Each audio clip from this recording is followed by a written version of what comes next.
Hi friends, welcome back to my channel. ఈరోజు ఎంతో రుచిగా ఉండే బెండకాయ పుల్లకూర లేదా బెండకాయ బజ్జీని ఎలా చేయాలో మనం చూసేద్దాం. దీనికోసం 250 గ్రామ్స్ బెండకాయలను తీసుకొని అందులోకి ఒక పెద్ద టమాటోను తీసుకోవాలి. అదేవిధంగా అందులోకి 10 లేదా మీకు కారం ఎక్కువ కావాలనుకుంటే ఇంకా కొన్ని ఎక్కువైనా తీసుకోవచ్చు. ఫ్రెష్గా ఉండే పచ్చిమిరపకాయలను తీసుకోవాలి. వీటిని బాగా శుభ్రం చేసుకొని వీటిని 1 లేదా 2 సార్లు బాగా శుభ్రం చేసుకోండి. మనం తీసుకున్న బెండకాయలను ఇలా చిన్న చిన్న ముక్కలుగా కట్ చేసుకోవాలి. కొద్దిగా పెద్దగా అయినా కట్ చేసినా కూడా త్వరగా ఉడుకుతాయి బెండకాయలు. కానీ పచ్చిమిరపకాయలు త్వరగా ఉడకవు కాబట్టి వీటిని ఇలా సన్నగా కట్ చేసుకుంటే మనకు త్వరగా అయిపోతుంది. అలాగే కొద్దిగా చింతపండు, మనం తీసుకున్న టమాటా ముక్కలను కూడా ఇలా సన్నగా కట్ చేసుకోవాలి.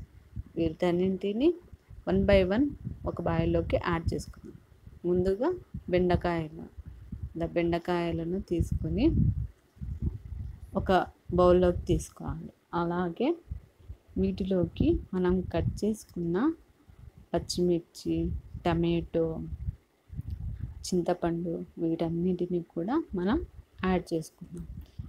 సో ఈ బెండకాయ బజ్జీ అనేది చాలా అంటే చాలా రుచిగా ఉంటుందండి. ఎప్పుడు ఫ్రైయే కాకుండా ఇలా కూడా ఒకసారి ట్రై చేసి చూడండి, చాలా బాగుంటుంది.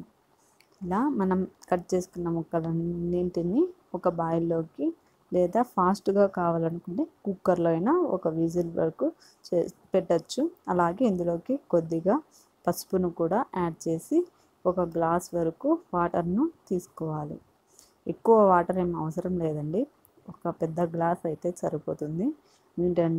వీటన్నింటినీ బాగా కలుపుకోండి. అన్నీ కలిసే విధంగా 1కి 2 సార్లు అన్నీ కలపండి. ఇలా అన్నీ కలిపిన తర్వాత మనం మీడియం ఫ్లేమ్ మీదనే వీటిని ఉడికించుకోవాలి. ఎందుకంటే హై ఫ్లేమ్ పెట్టి మనం ఉడికిస్తే ఇది త్వరగా పొంగు వస్తుందండి, అంత కింద పడిపోతుంది, అంత బంకగా అనిపిస్తుంది కదా. సో అందుకే కొద్దిగా మీడియం ఫ్లేమ్లోనే పెట్టుకొని ఒక 10 లేదా 15 నిమిషాలు ఉడికిస్తే సరిపోతుంది. లేదా మనం కుక్కర్లో అయితే ఒక 1 విజిల్ పెట్టేస్తే సరిపోతుందండి. ఇది ఉడికేలోపు మనం పోపుకు సిద్ధం చేసుకుందాం. దీనికోసం ఒక చిన్న ఆనియన్, జీలకర్ర, ఆవాలు, కరివేపాకు, ఒక 3 వెల్లుల్లి, అలాగే ఒక ఎండుమిర్చిని కూడా తీసుకుంటే సరిపోతుంది. సో నేను సంగటిలోకి ఈ పుల్లగూరను చేస్తున్నా అండి. సంగటిలోకి అయితే చాలా కమ్మగా ఉంటుంది. సో దీన్ని రైస్లో కూడా తినచ్చు పుల్లగూరను. నేను సంగటిలో ప్రిపేర్ చేస్తున్నా ఈ కూరని. సో సంగటి కూడా ఆల్మోస్ట్ అయిపోతుంది. ఇక్కడ చూస్తున్నారు కదా, ఇక పిండి వేసి ఒక 10 మినిట్స్ ఆగిస్తే అయిపోతుంది. మనం ఉడికించిన బెండకాయ పుల్లకూరలోకి తగినంత ఉప్పును తీసుకొని దీనిని మనం మెత్తగా కలుపుకోవాలి. మనం ఇందులోని వాటర్ని తీసి కలుపుకొని ఆ తర్వాత తగినంత ఆ వాటర్ని వేసుకుంటే సరిపోతుంది. మనకు సంగటిలోకి అయితే కొద్దిగా నీళ్ళగా అంటే కొద్దిగా ఎక్కువ వాటర్ ఉండేటట్టు తీసుకుంటే సరిపోతుంది. అలాగే రైస్లోకి అయితే కాస్త తక్కువ వాటర్ని తీసుకోవాలి.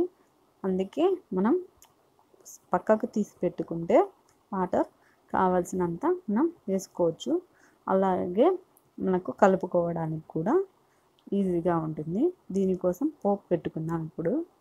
సో 2 స్పూన్స్ ఆయిల్ తీసుకోవాలి.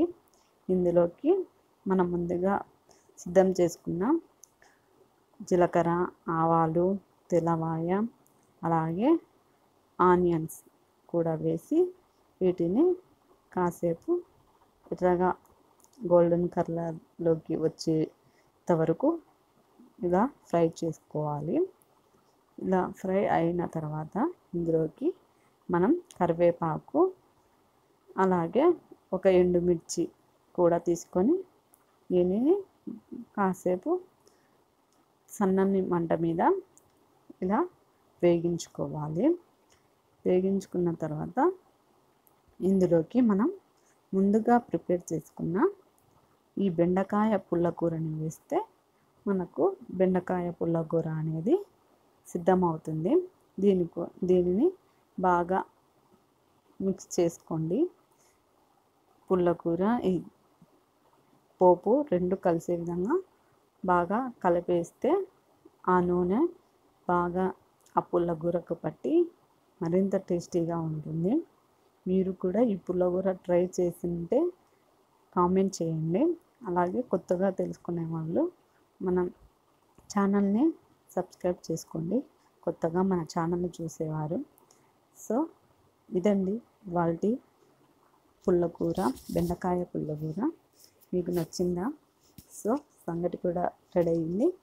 సంగటి ఇలా తీసుకొని దీంట్లోకి ప్రిపేర్ చేసుకున్న బెండకాయ పుల్లకూర వేసుకొని తింటే ఇంకా మీకు ఎంతో అంటే ఎంతో రుచిగా ఉంటుంది.